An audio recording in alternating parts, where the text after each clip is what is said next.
I'm Barry Schiff. Over the years, we've spent a lot of time together discussing procedures, techniques, and many of the technical and safety aspects of flying general aviation aircraft. But this time around, I'd like to share something with you that's a little different and a whole lot more personal. Hi, I'd like to welcome you to TWA's International Planning Room.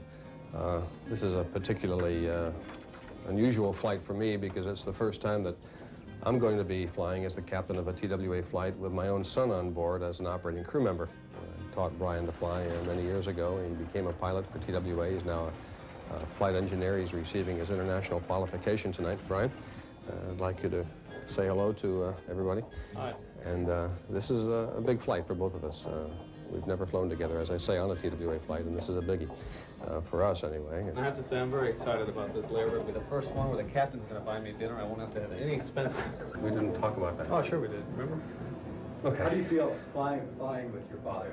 Do you feel nervous, or do you feel... No, I feel very comfortable. After all, he taught me to fly, and we think alike as pilots, so I'm really looking forward to it. Last time I think I really flew with him seriously was when he was teaching me.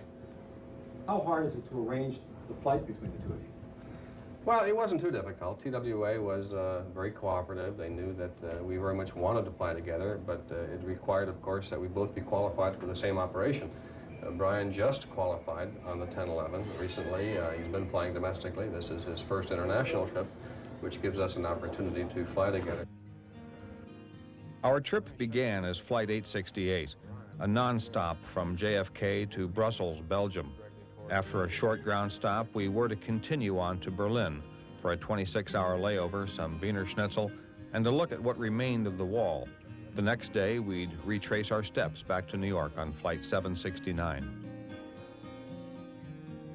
After picking up our Jeppesen revisions and company bulletins in the pilot's mailroom, we gathered our bags and hopped on the crew bus for the short ride from Hangar 12 to TWA's International Terminal.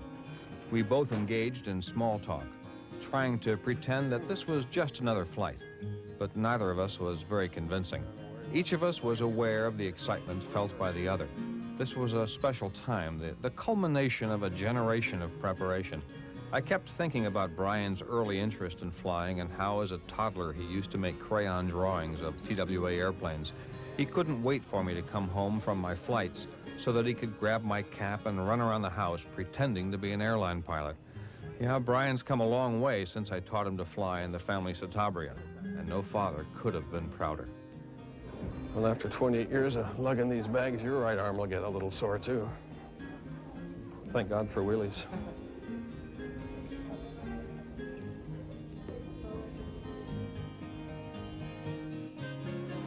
I don't normally accompany the flight engineer during his pre-flight, especially during foul weather, but this time was obviously different, and boy did it bring back memories. I guess Brian was first exposed to pre-flighting an airplane before he was born. This was when I was teaching his mother to fly in 1967.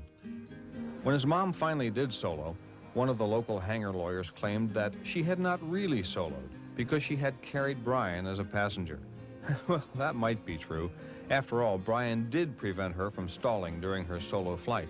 His presence made it impossible for her to bring the control wheel far enough aft. Brian learned how to pre-flight an airplane at a very early age. He most enjoyed checking the pitot tube and making sure that the propeller was firmly attached and that it didn't have any nicks or cracks. As he grew older, Brian's enthusiasm for flying continued to grow. He used to cut out and save TWA advertisements from newspapers and magazines. He'd build models of TWA aircraft. I only wish now that we'd saved some of them, but we didn't. I suppose that's because we just knew that his passion wouldn't last, that he'd grow out of it. We were obviously wrong. My airline career with TWA began in 1964 as a first officer flying the Lockheed Constellation. Boy, those were exciting, romantic times. It was when people dressed up for an airline flight. Flying was an adventure, not a bus ride.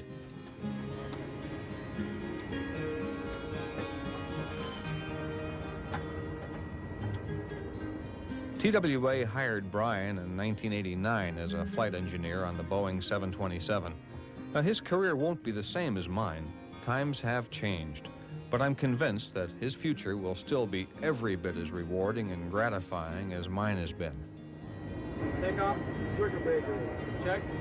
Electrical panel, check and set, hydraulic panel, check and set, bar control panel, check and set, reed controller, check and set, air conditioning controls, check and set, fuel amplifier, jettison panels, normal, aileron check, gas regulator, going it down, check emergency normal here. Yeah, the airplane makes a unique noise when Dad makes a bad landing. It's really interesting. Every time you make a bad landing, that's what you hear. Well, we've only got a couple of minutes to go before departure, so we're going to have to close the door. And by the way, Steve Kahn, who came out here to help film this. Steve, I know you don't have a ticket. You're going to have to get off. Please, leave. Thank you. See you later. Bye-bye.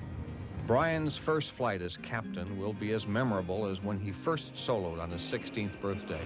And like me, he'll continue to be awed by a world of experiences and sensations about which ordinary people only dream.